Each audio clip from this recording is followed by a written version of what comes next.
Hi, welcome to The Peaceful Home. I'm Teresaelling. I'm a professional organizer, parenting coach, wife, and homeschool mom. I've been wanting a potting bench for some time to gather all of my potting supplies in one place. I originally thought I would build one from scratch, but today is Flippin' Friday. This is a collaboration with Jamie at Board or Bananas. I'll have more information about her channel later. So I thought I better flip something. I decided to take this cabinet that my husband and I originally built about 5 years ago as an entertainment center. The only photo I have of it back then was a picture of our dog watching this horse scene on TV.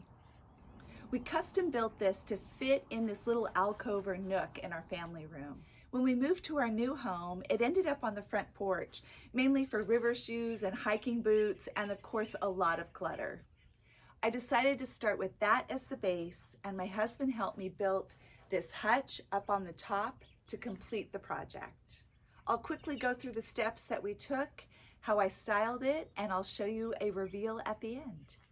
We had some old 2x10s that were pretty beat up and rustic, perfect for this project. I used this little speed square, which I love, to mark straight lines, just to cut those and get a fresh cut, so that we would have the height that we wanted for the hutch to go on top of the base. After this, I sanded all the rough edges, and in between each step I sanded. Although this is rustic, I don't want any unnecessary splinters. We had to drill through these small 1x2s to avoid the wood splitting.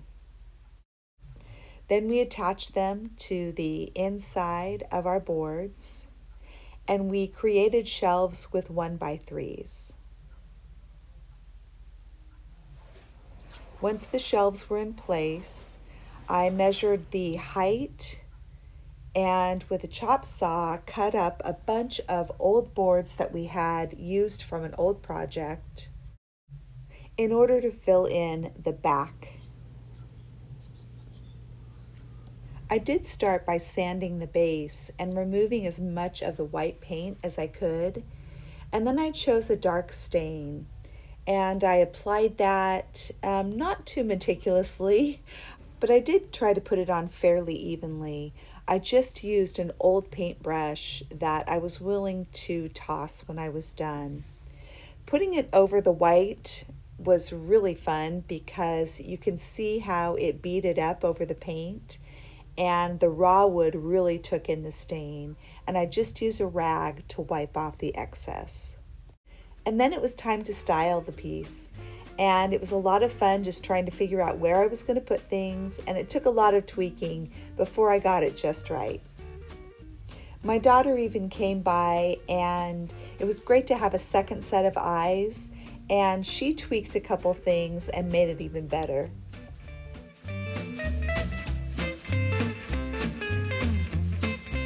Let's take one more look at the before, as it stood originally on my front porch, and what it looks like now. I'm so happy with the result. It really came out even better than I expected.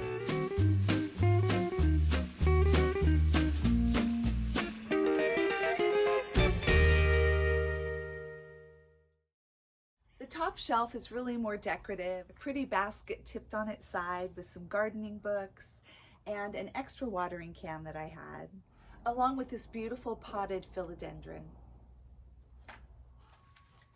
This is my little bucket of moss that sometimes I will top dress with if I'm not using pea gravel. I've got some extra terracotta pots. By the way, I love the look of terracotta, but I really like aging it like this. I'm going to do a separate video on how I did this, and when it's finished I'll link it below, but keep your eye out for that. This box kind of hides things I don't really want to see, some plastic caps that I use as risers in plants sometimes. I have some terracotta that's beginning to age naturally, some raw. I love this Child's Garden of Verses book, Robert Louis Stevenson. I picked up quite a few vintage and just plain old potting tools. Most of them I'm keeping in this crock for really easy access. I've got my pruners, my scissors, serrated knives that I use for dividing plants, and also bamboo stakes that I use for topiaries. This wire tiered tray is one of my favorite things. It's just a great catch-all for my little miniature terracotta pots. I can also throw my gloves in there and any other miscellaneous things. This is an old bottle that we found in the river. We find the oddest things, but this was really pretty, and so I kept it. I figured this was the perfect place to keep my collection of feathers. That way when I get back from a walk, I can just pop the newest one in the pitcher. Now down below, I've got a bowl of faux succulents that I'll use on occasion. I've got quite a few of these wood rounds that I've just put around. It's now just the spot where I keep these. My gardening tray has additional tools and some seed packets. And I also have newspaper over there so that I can spread a piece out when I'm potting and I don't have extra soil going down the cracks. And finally at the bottom, I have a large bucket that actually belonged to my grandfather, so it has some great memories for me. I put all my pea gravel in there.